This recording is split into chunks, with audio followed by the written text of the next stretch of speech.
So I guess I'll start off by introducing everyone. So Lindsey Galloway, she's the Chief Marketing Officer for Rebel AI. With more than a decade of experience in digital media, Lindsey has developed strategy and content for the world's leading publishers, including Thomson Reuters, BBC Worldwide, The Wall Street Journal, The New York Times, and AOL. She's worked closely with startup technology teams to develop product positioning and strategy for platforms in advertising, content marketing, and local journalism industries. Just give a round of applause to her. Right, so our next panelist is Amber Hartley. Amber has currently serves as the Chief Corporate Development Officer for Burst IQ, a Denver-based company that has developed the first enterprise-level blockchain-based big data health data platform. Within her role at Burst IQ, Amber oversees partnerships, marketing, legal, and corporate strategy.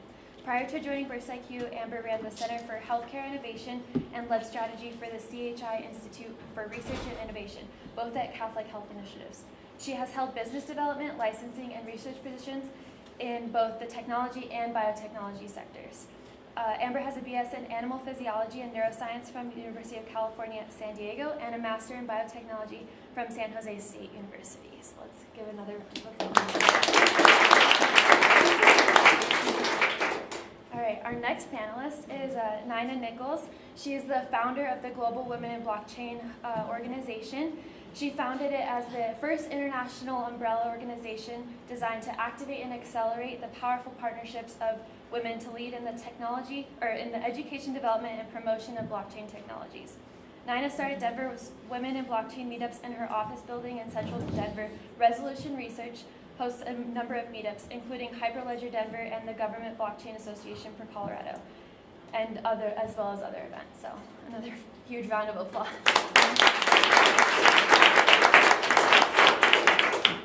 So Mila Popovich is our next panelist. She's also a founding member and the global chair of the Global Women in Blockchain organization.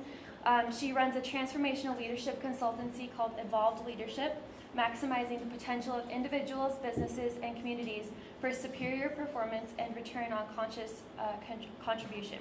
She's also the co-chair of the Global Blockchain and AI Council and the chair of the Membership Communications Committee at the World Academy of Art and Science.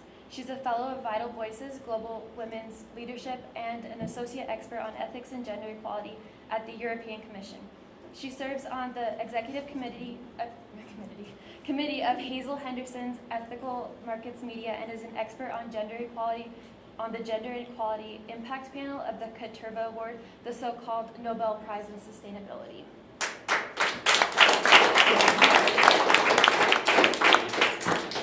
And our final panelist is Diana Lang. Her alter ego is Blockchain Chain. She's not your average tech guru, CEO, or blockchain aficionado. Instead, she's a newbie to the field dedicated to educating people like herself who didn't even know blockchain existed 12 months ago or yesterday, for that matter. She was first introduced to blockchain last summer while working at Resolution Research at the Global Blockchain Summit. Until then, she thought platforms were shoes that were popular in the 70s. AI was my neighbor owl, and the cloud was what my kids saw above with purple elephants and pigs with wings. For the last 15 years, she's been a devoted stay-at-home mother to 3 talented daughters adopted from China. She's re-entered the workforce, going from 0 to 1 million in one leap. Her goal is to educate and appeal to students, mothers, grandparents, CEOs, excluded groups, people with learning disabilities, and just about anyone, both here and around the globe, that want to understand blockchain and cryptocurrencies in simple, understandable terms. She has a passion for the community, especially those created on trust and transparency, and her goal is to give a voice to the voiceless. So again, let's give a huge round of applause.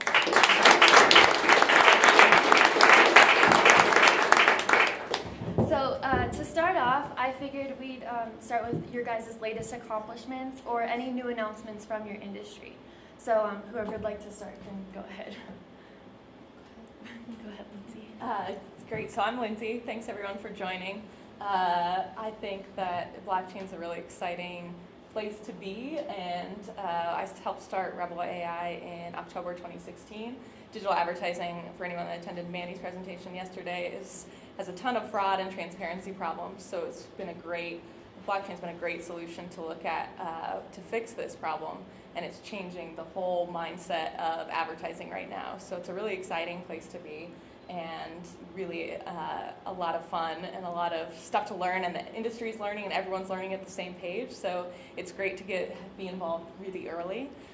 We're also presenting this week at the Global Blockchain Summit on Friday. So we have a big announcement there with another industry leader in advertising. So there's lots of stuff going on in the digital media world right now, so it's really fun to be a part of. Awesome. Amber?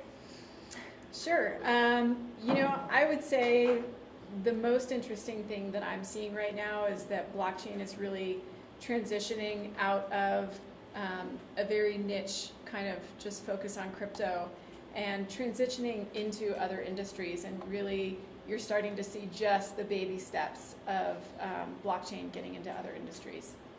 I would say for us as a company, so we have the first enterprise level health data platform. In the last 12 months, I'd say we've had awesome success. We had the first deployment at a major national level health system, Intermountain Healthcare, and we're rolling out several other health systems. So we're starting to see adoption by these very sort of institutional players in the industry, starting to think about blockchain, starting to understand how it can actually impact their business in a really positive way. So that for us has been really exciting, because you're starting to see the old school start to mix with the new school, and that's really fun. So. Cool. Hi, I'm Nina Nichols, and we have a lot of announcements and things that have been happening really rapidly.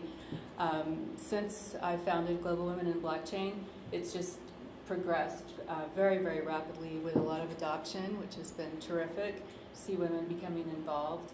I think it's a space that's really needed. We're at the Global Blockchain Summit, which, before I forget, if you guys want to attend, anybody here to attend, there's a student discount for that, and then if you enter the code GWB for Global Women in Blockchain, you get an additional of about 40% off. So it makes it really, really affordable. And on Friday is kind of our day when we're having our announcement in the morning. And we're working with the keynote speaker, and that's where one of the surprises comes in. But we also have a women's panel there, which will be really great. And the whole day is really focused on diversity and equality and inclusion. And we'd like to see as many different types of people in the space as we can. It's a big goal of ours. So we invite you to join us, men and women who are supportive of involving women in the blockchain movement. I'm thinking about what I find exciting every day, exploring this space. It's typically walking into a community like this. This is my alma mater. So it's another way of, an unusual way to return and to make my contribution. But to walk into a community like this and kind of scope around who are these extraordinary people, very unassuming people. Very humble, hardworking people that are contributing to building communities like this. All of my work for the last 10 years has been focused on being an integrator of sorts, right? Whether working in the World Academy, my field is humanities, so it kind of makes sense that I've always been interested in kind of a larger trajectory, greater arc of civilizational development and thoughts and concepts and the futures as well that we're building jointly. But then to walk into spaces like this and potential of the technology like this for community building, for integrating all the best ideas, for integrating largest walks of life, I thought that was very, very exciting. And when I got the invitation by Nina to kind of join the effort to build this organization, was a whole other level of being able to do my work, big, beautiful work. And I hope every single one of you feels that through blockchain, you are able to express more of yourself and to become a part of that big, beautiful work. And you're doing your own big, beautiful work on a daily basis, right? Somehow there's a sense of community. There's a sense of inclusion. And even if it's something that is put forth as a goal, as a reference point, I think it's a beautiful flag on the Himalaya You know, somebody walked up there, put that up there, and all of a sudden all of our necks are going up and saying, so what is this about? And then we have, you know, an extraordinary colleague like Diana, who actually represents that kind of curiosity, that kind of open-hearted space of saying, can we really have a technology that is going to make this possible? A place and a space and a sense of purpose where we all feel that we are participating, contributing in a dignified and a curious, truly scientific and engaged way. Now there's me. I have to tell you guys, you're like way ahead of the curve, even being in college learning this stuff. I've been at home for 15 years, being a mom, doing all those things. I didn't even know what blockchain was. I thought that's what my kids did. You know, they made blocks and stacked them. So I decided to go back to work, re-enter the job market. I called Nina and said, you know, I'm looking for a job. I think I'm ready to go back. And she goes, I need you and you can start tomorrow. So I'm a little bit different than all the ladies on the panel. So I'm not highly educated in this field. I'm highly educated, but not in blockchain. So I'm learning like you're learning. And my goal is to kind of be that person so you're not intimidated, so that you're not worried that you don't know everything. Like grandparents or parents or mothers or almost everybody I meet doesn't know what blockchain is. They know what Bitcoin is. They've heard that term, but they have no idea that they work together. So my goal is kind of to just educate. Be funny, ride the wave, not take it so serious, be the forefront, be a spokesperson. I mean, just to let everybody know that they too can be just be a part of it. Come and join, come learn. And I think everybody that's learning right now, even myself included, that we're way ahead of the curve.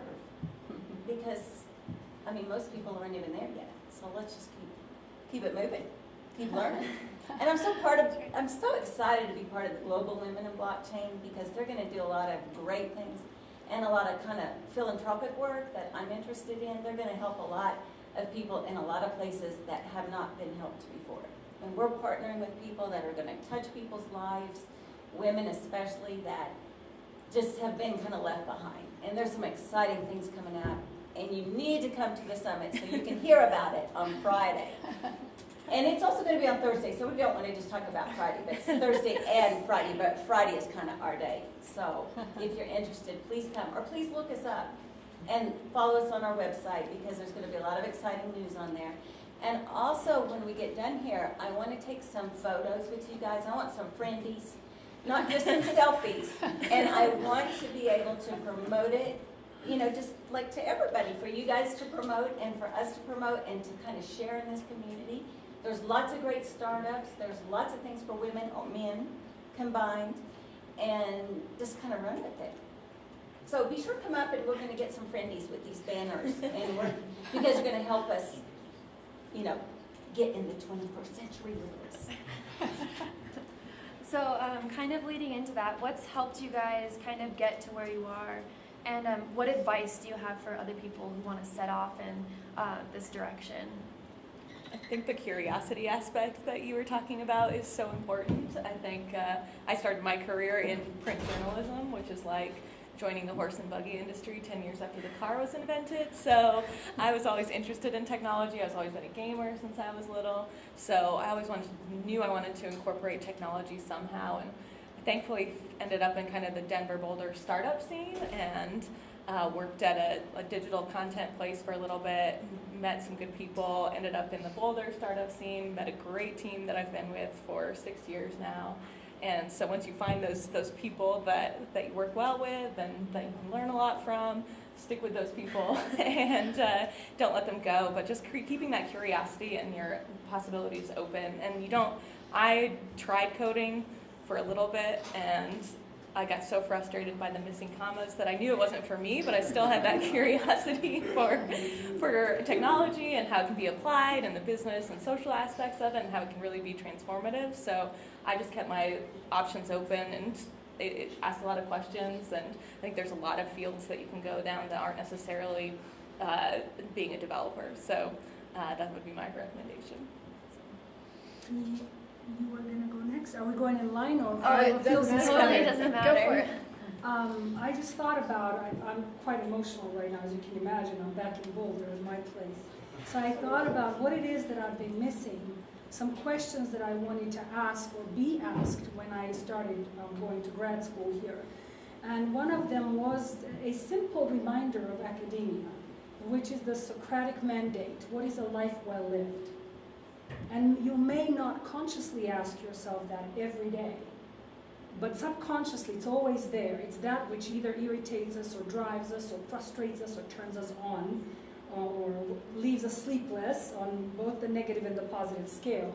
And then with this kind of technology and with these kind of things, I took it further to say or to ask myself, what is a life well shared? Right? Because none of this, none of what we do on a daily basis, none of it goes with us. No titles, no possessions, but the relationships do and the experiences do. And I found it really fascinating to find, again, communities or co-creators or purposes, right? Causes to work for that are larger than your life, that makes it worth living for and a life well shared.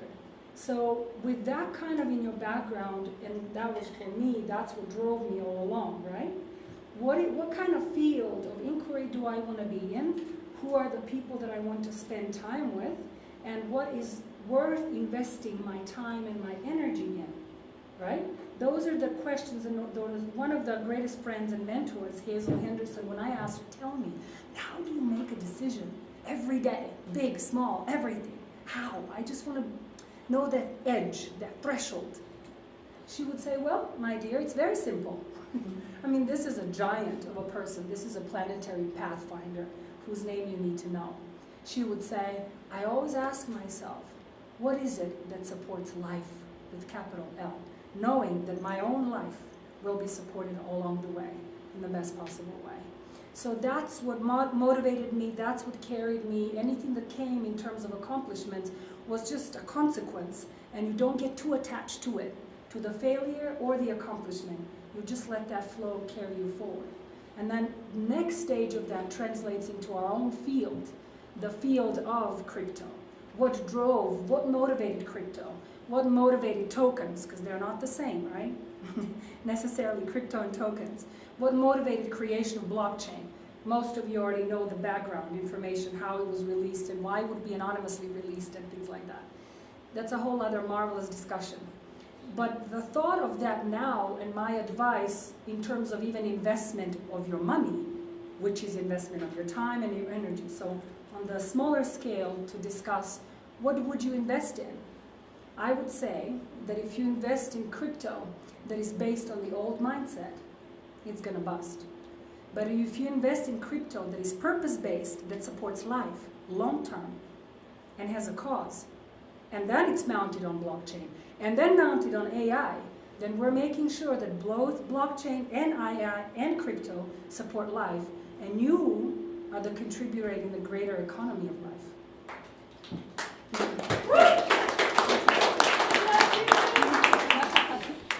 And I echo that with, the drive and the purpose and what's happening now in the space, I think, with cryptos and investing and really the whole blockchain movement is a social movement for good. And we're seeing so much of that, and it's really a pleasure to see that and to know that we can, affect our own choices and surroundings and people and those around us. So I think that's a very good point. And especially, your idea of focusing on women in blockchain and why it is so big deal that women's leadership is actually providing that ethical leadership now. True, and I think the other thing about women and just about life in general, when you guys are, going forward with whatever you want to go for, I wouldn't let there be things that stop you. I wouldn't let there be obstacles, or if there are obstacles, you just look for the way to go around them. Don't worry about the obstacles. Don't worry if it doesn't sound like it's fitting, or don't worry if no one else in your family has ever started, an XYZ organization. Just do what you feel and have faith and go forward. Yeah, don't worry if you think the backside is what you've been trying to get in shape.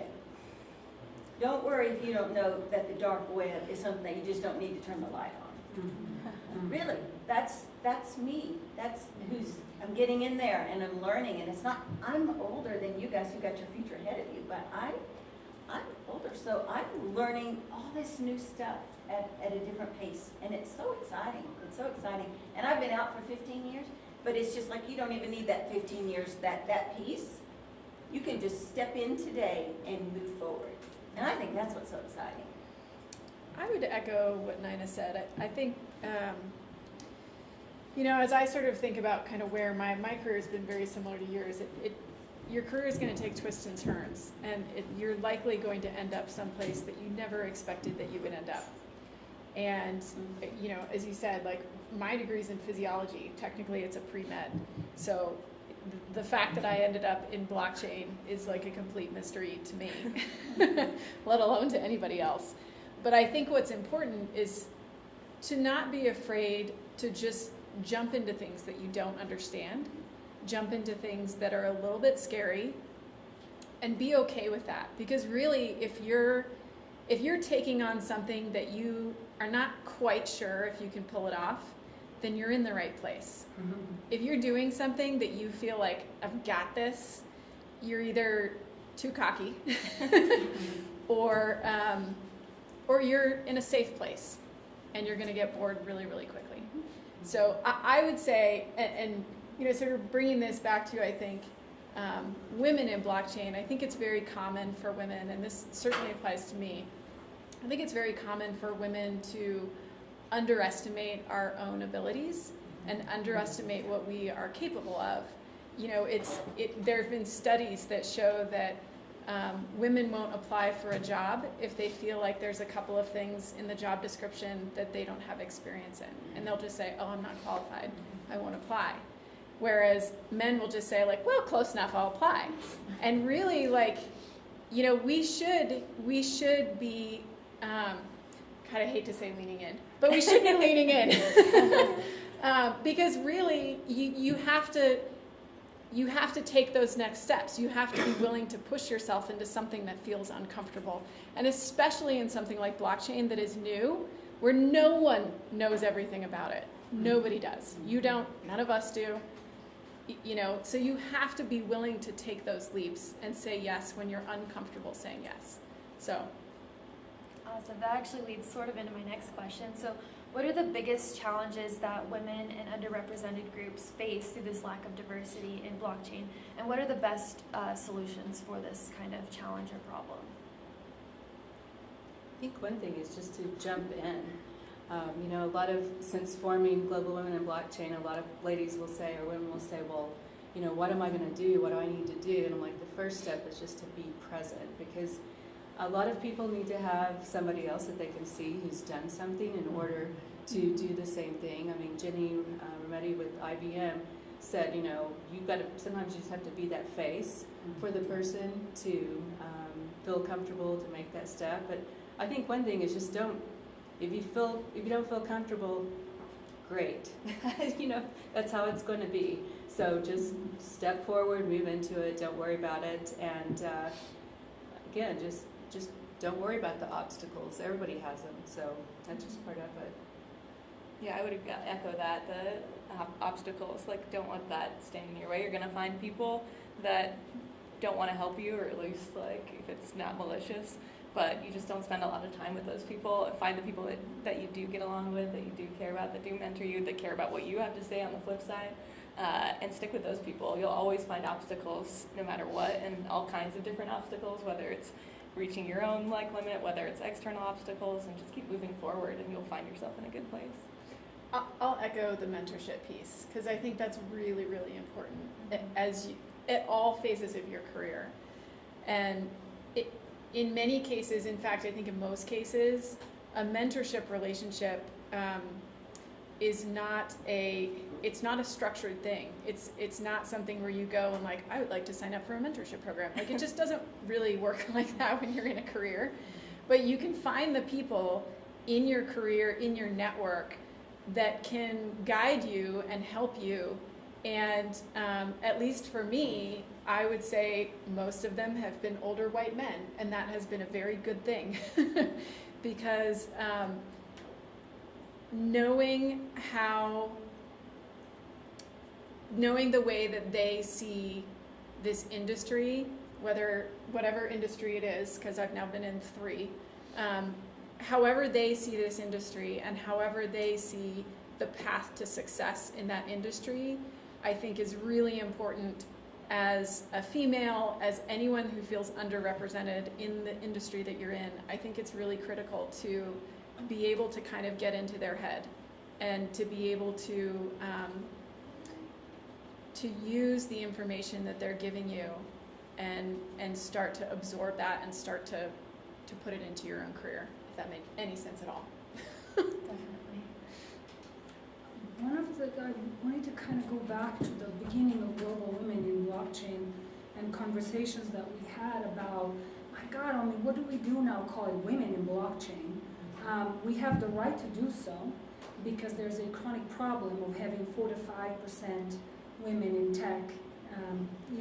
That is really devastating, realizing that you're missing out the rest of your brain to engage in innovation. We know that we're basically just in correlation using that much of our brains.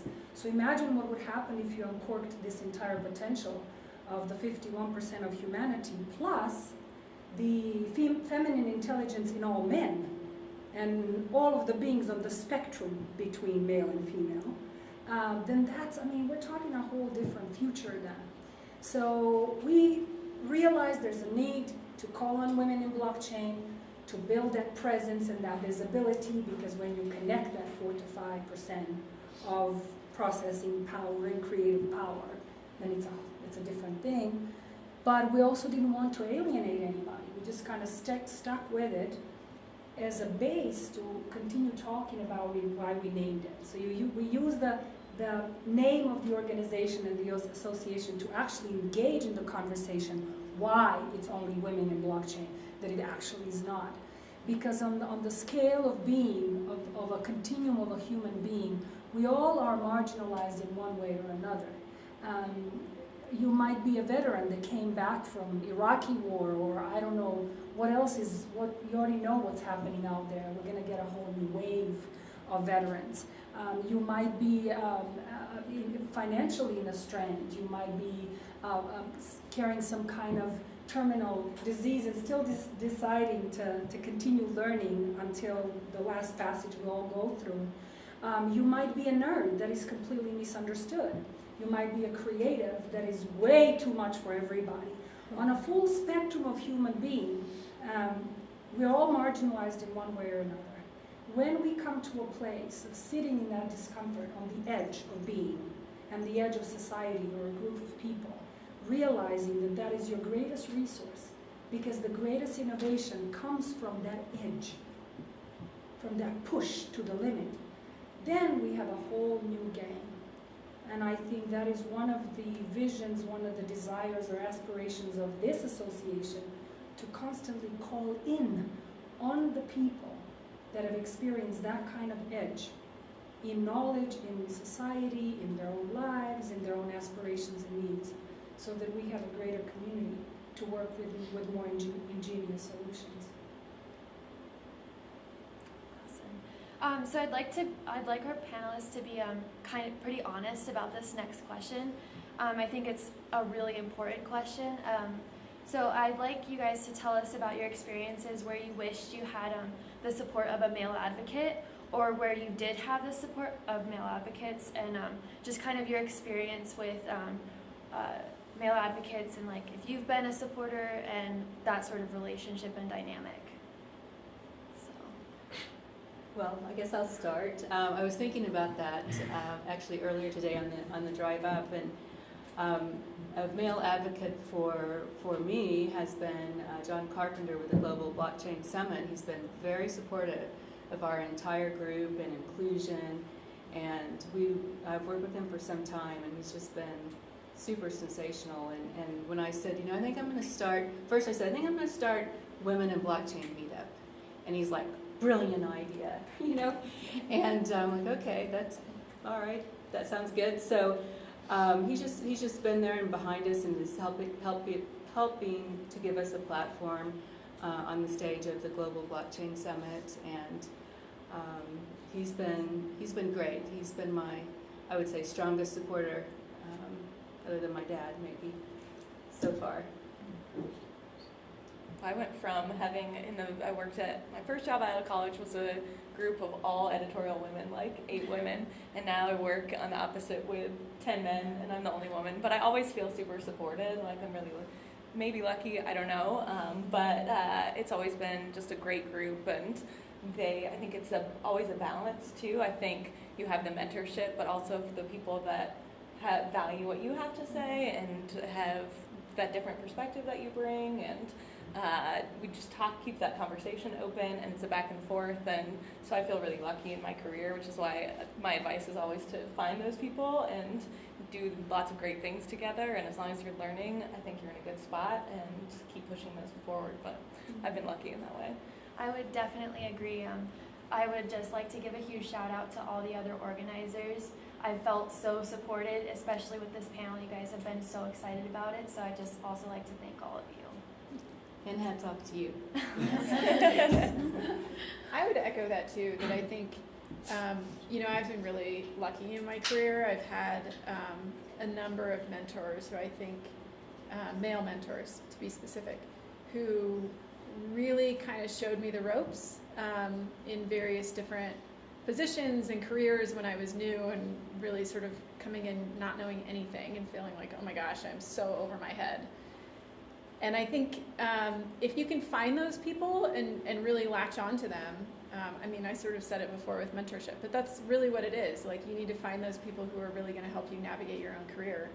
And I think, there have, in the spirit of like true honesty, there have definitely been some points where you feel not quite as supported. At least for me, I would say in most cases, and I'm like really racking my brain trying to think of any that like don't apply to this, but for the most part, the times in my career when I have felt unsupported had nothing to do with gender, and everything to do with the overall culture of the environment that you're in. And so I started my career and really did kind of the most of the early part of my career in Silicon Valley, which is like notoriously machismo. And even there, I think, yes, there are moments when you feel like, oh my gosh, this is such a boys' club. And then there are other moments where you feel like, man, I really feel like I have people who have my back and who are going to help me navigate, the places in my career where I need help. So it's all about finding the people who can help you. And one thing I'd like to add too, so if you're ever in a position, and I learned this the hard way, because normally with the relationship, whether it's a partnership relationship or somebody that you're working with, if you're not getting support, and you certainly know if you're getting the opposite. So if you ever feel that thing happening that isn't right and isn't going to do you any good, just leave it. Just get away as fast as you can, and don't put up with it. It's not worth it. No, it's not worth hearing your hair's on fire every day.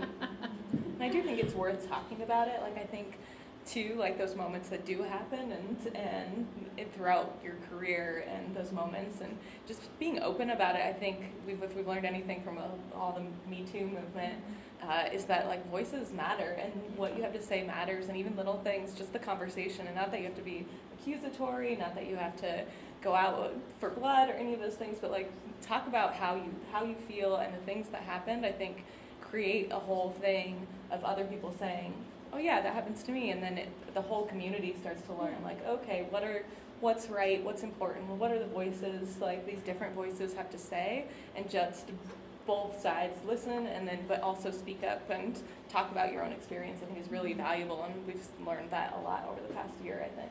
Yeah, I think it kind of takes a village. That's kind of a cliche, but it really does, especially in everything that you do. You need that group.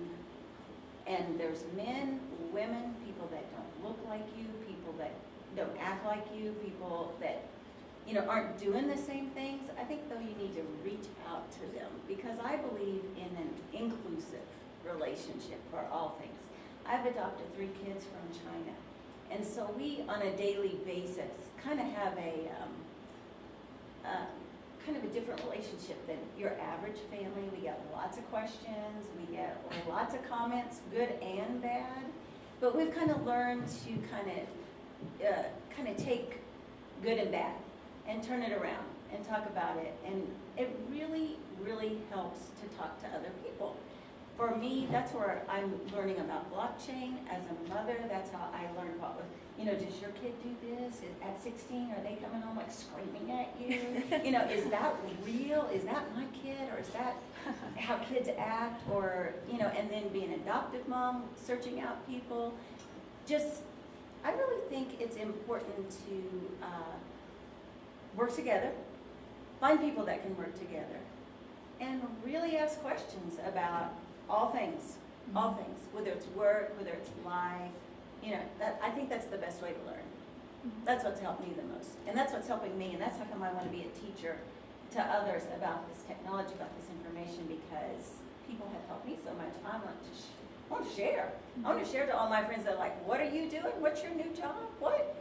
And that they don't know anything about it. And it really, you guys kind of have an advantage at the time when you guys are in college. You're kind of being taught this thing. It's new, but to a lot of people that's not even heard about it, they need help. And I think women helping women, not to exclude men, but women helping women is where I find, or I get my answers, because they've had something to relate to. They've had that similar situation, and they're going to share it. And that's what I like about the blockchain too, is it's transparent. It's transparent, and I love transparency. It's important. I think it's really, really important in everyday life and in business. Awesome. So my last and final question or topic is, what advice would you give to the audience or to your younger selves for advocating for more representation from women and underrepresented groups, or any tips for males who would like to become advocates for underrepresented groups in the space? I think if you have a platform, and you're able to invite a woman to be on a panel, for instance, that, I think taking advantage of those opportunities and promoting, I think to your point, that women are notoriously underconfident in their own abilities, and they have a lot to say. They're really smart, really well articulated, and giving them those platforms and elevating that is one of the best things that's happened to me, that I have the ability that someone who's like, you should talk to Lindsey, and that kind of rolls into each other, because once you do it, then you get asked more, and then you have a bigger platform, and so advocating in that way has been really important in my own career. I would agree with that too. I think, when you're early in your career, you have to take advantage of those mentorships, and then when you are, I was going to say late in your career, but really that just means I'm old, but old, then you have to pay that forward. You have to give that back, and you have to be willing to provide those opportunities for the people who are coming up behind you, and that really you get to a certain point, you have to be willing to pull people up. Otherwise, you're just being a jerk. So, so I think having these kinds of forums where you can really have the discussion, I think, are really valuable. And, we all have some sort of a preconceived notion about every single person around us. It is unavoidable. And I think merely being aware of the fact that those biases exist is a huge step in the right direction, because then you can consciously evaluate your own perception of a situation, how you're reacting to a situation, and what might be behind that. And it gives you ammunition to start changing your own behavior and changing your own biases merely by being aware of them. And so I would say, for anyone who wants to be an advocate to people who feel underrepresented, whether it's women or anyone else, I think just being aware of that we all have that I have that, you have that, everybody does. And and then just building that into your thought process.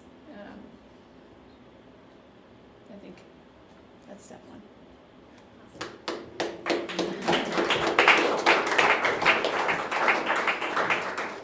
I think that's very appropriate. I agree that you have to do all of those things and constantly challenge yourself to not have certain biases. I also think that it's important that you step forward for yourself. You not think about doors being shut. How am I going to open that door? It's just like, well, you go turn the handle and walk through it. So I think it's just really important if there's something that you want to do, or if there's something that you might like to do, find groups, start a group. In fact, Mackenzie and I were talking about that today.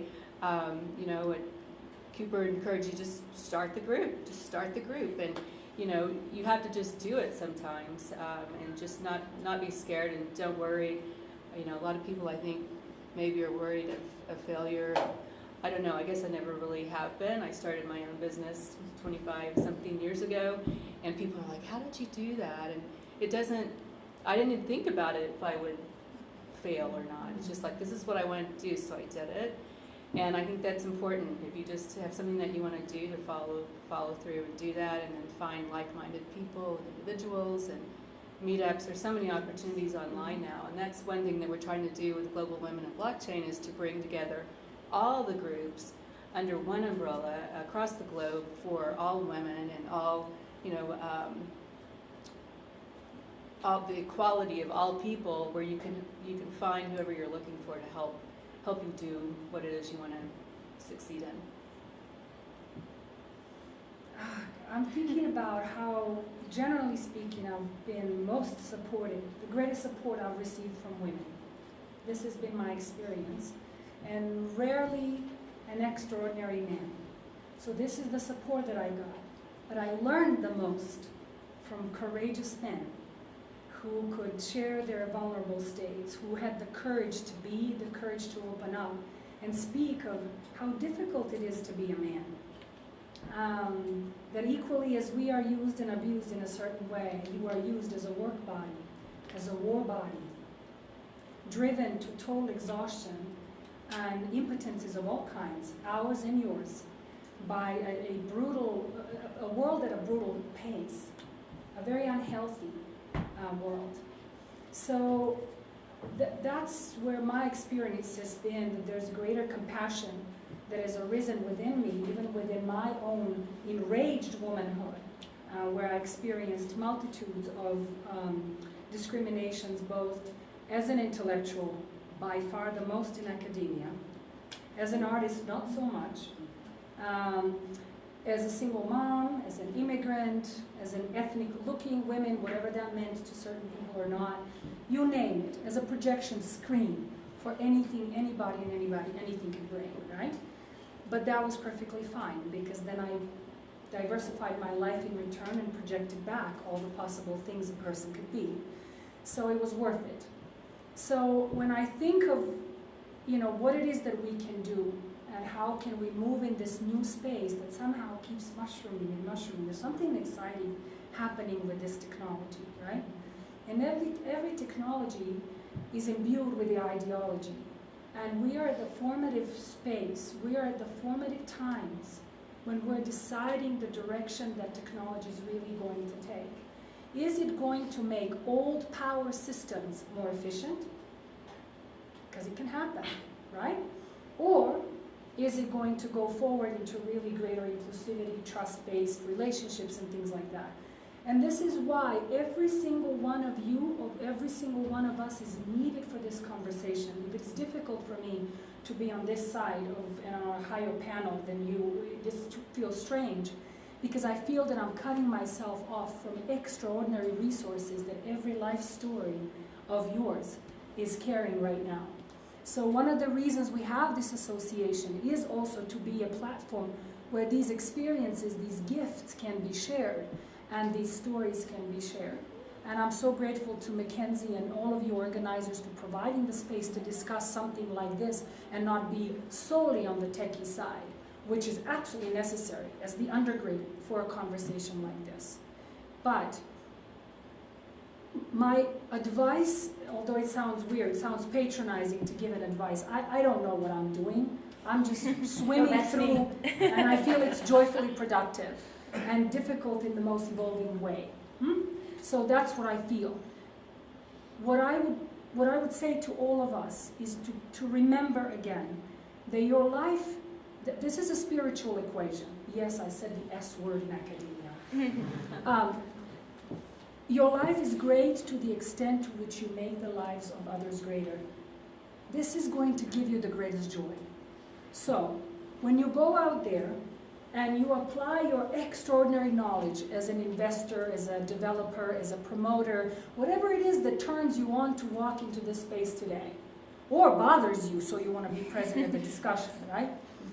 Look at a community, at an issue, at an organization, at a systemic problem for which blockchain can provide a good solution, and apply all of yourself to exhaustion.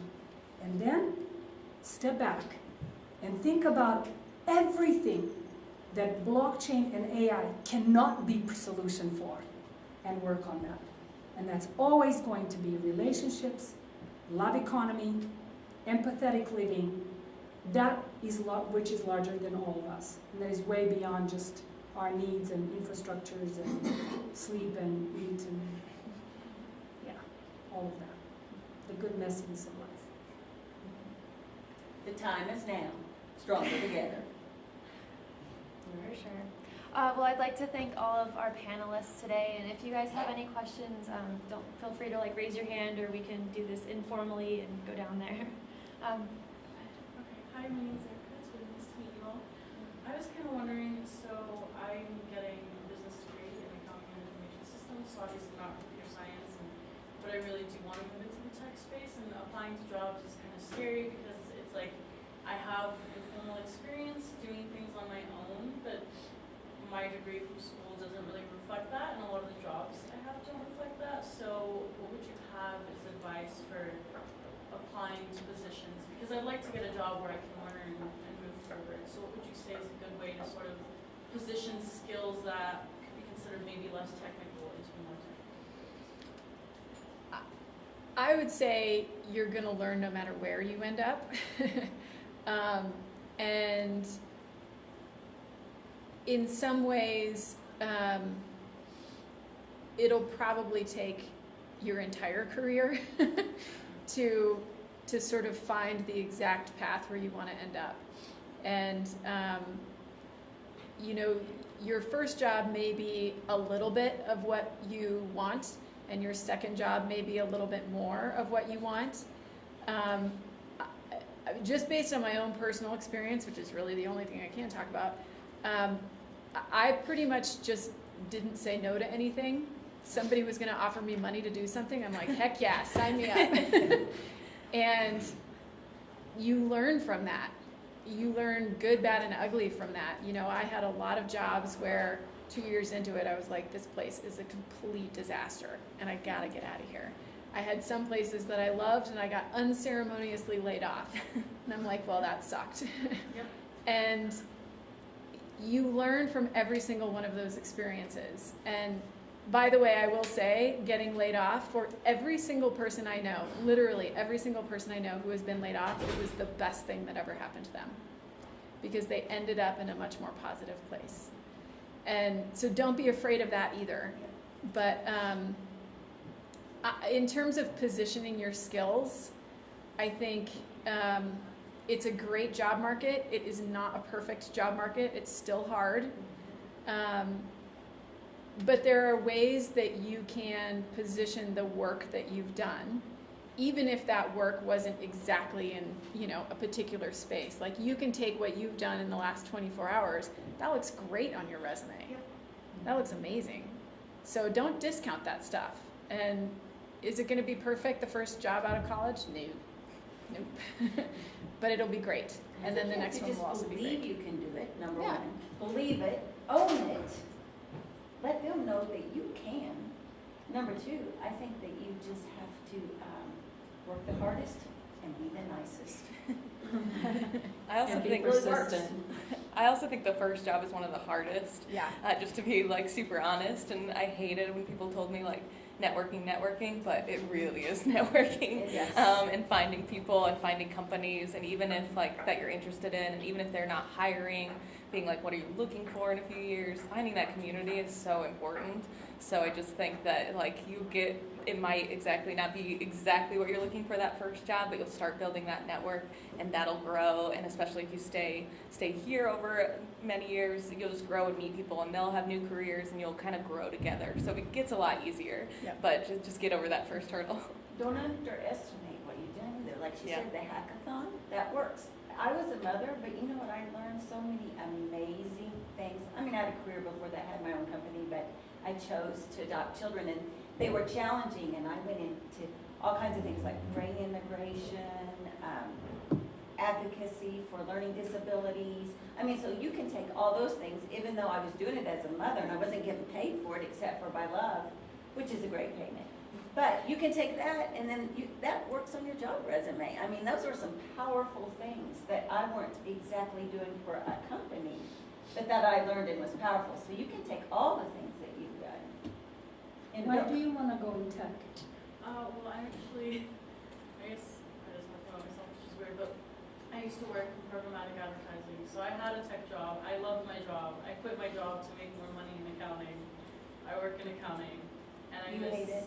I don't hate it because I like my clients, and I've learned so many useful skills for like running a business and those kinds of things, and financial and budgeting skills are good everywhere. But I kind of miss working somewhere where I felt like even little changes I made would impact someone else's lives. Where I work in a system where I follow rules, and those rules make people money, and they're happy, so I'm happy. Instead of I work in a system where I change things, and we both grow, and we both make money, and that's why we're happy, because we're moving forward and doing something. So See how I've wonderful been in you that presented. space, but I left, and I guess I want to move back into that. Can I just say you should put that, what you Exactly. just said, You put should that record on your yourself. LinkedIn profile. Exactly. Yeah, believe in yourself. So when this is an advice for everybody, right along with whatever sphere you're working in, or you're wanting to bridge into something else, or be the bridger. Before you walk in, just remind yourself not to be reactive, not to respond to questions. That's not your job. That shouldn't be your job, because if you're hired on that basis, you're always going to end up in a reactive space. Breathe, okay? Breathe. You may not be all that as you are worried about that, but you're going to say that. Why do I want to do this? Before you walk in, they can ask all the questions, but your internal compass is proactive. After they ask all the questions, you're going to wait for your time to actually tell them why they should hire you. Why that which drives you would be a solution to them. Why it would fine-tune the organizational structure, how you could bring innovation, how you not knowing enough would be a motivation to apply yourself so passionately to learn in order to expand their scope in one way or another, whatever that is. And if they don't hire you then you definitely need to go. Then you did not hire them either. They're not your proper match. So when that happens, you know that you walked in a proactive, energetically proactive way. And if they don't recognize that in you, they're not a match for you. Leave. You are interviewing them equally enough. If I knew that when I came to this school, that I could choose my own advisors, that I can fire my own advisors, that we may not get along, that my thesis should not be dependent on that I can do whatever I want because it's my work, because this is America, and I love this country, even with the sassy accent. Don't let Trump tell you we're shitty. We're the best Americans, okay?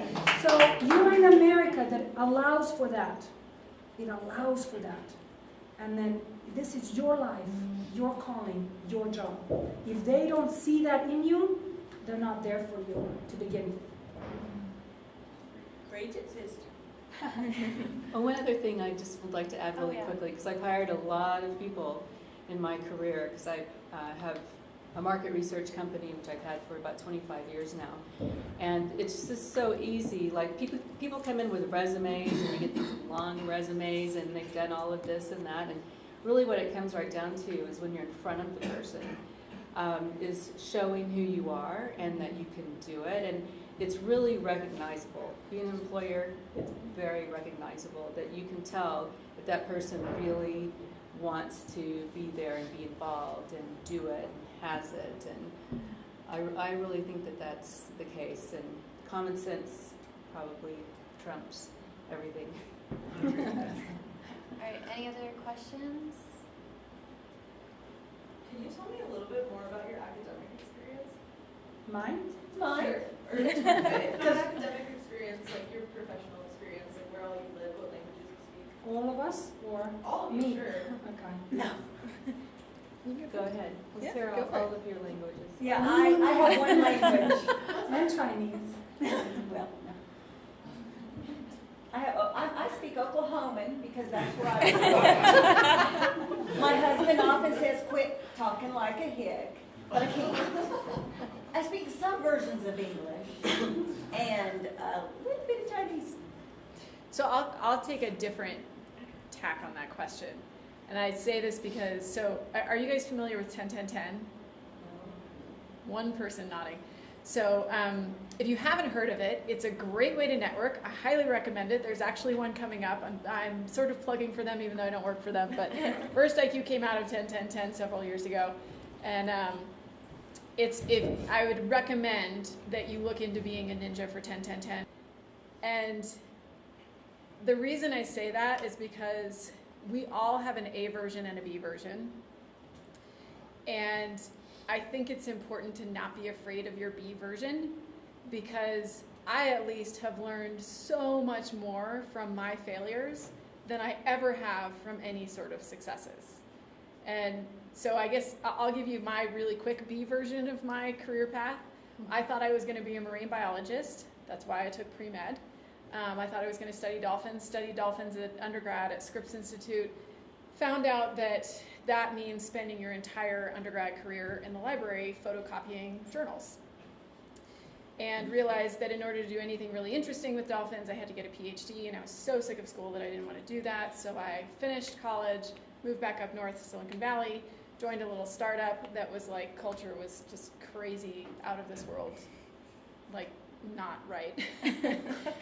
Left after 2 years and said, well, I got to figure out something. So I went to grad school and got a degree in biotech, worked in biotech companies for a number of years, and started out in patent prosecution just because I got sick of the lab, wrote and filed a bunch of patents, and then ended up in patent licensing, and then got unceremoniously laid off, to our discussion before. Had to get a job and found on Craigslist a 3-month temp position at Palm, if you remember Palm Pilots. Yeah. She says no. Yeah, no. Well, in any case, I joined this little tech mobile device company that at the time was very cool, and the 3-month position turned into 5 years because I absolutely loved it, and I had an amazing white male mentor boss who just gave me all the freedom to do really cool things and to make amazing partnerships and to learn. And they got bought by HP, and I didn't want to be an HPer, and I moved out here and ended up getting a phone call from my old boss who said, I'm working for a health system, running the Innovation Center, and I need somebody who understands the tech industry, who understands health and life sciences, who does business development, partnerships, and contract negotiation, and who's based here in Denver, and you were literally the only person with that combination. And I was like, great, because I just quit from HP, so sign me up. So that's how I ended up there. She got laid off. I ended up running the Innovation Center. And after that long of a career, you start to be able to see technology and what's good and what's bad, and an innovation center at a health system sees a lot of really bad tech. And so I'd seen a lot of bad tech, and I met Frank Ricotta, who's our CEO at Burst IQ, found out what they were working on, and another piece of career advice, I very politely started stalking him for about a year. Because I understood just enough about blockchain, and I understood a ton about healthcare and life sciences and the tech industry to know that they were onto something really, really good. So I highly recommend stalking. I highly recommend getting laid off. All of these things can be really positive. So there's my version. Sorry. All right, so we'll just have the panelists come down, and you guys can come up and feel free to talk to them, and then we'll start closing ceremonies and set all of that up. So let's give a huge round of applause.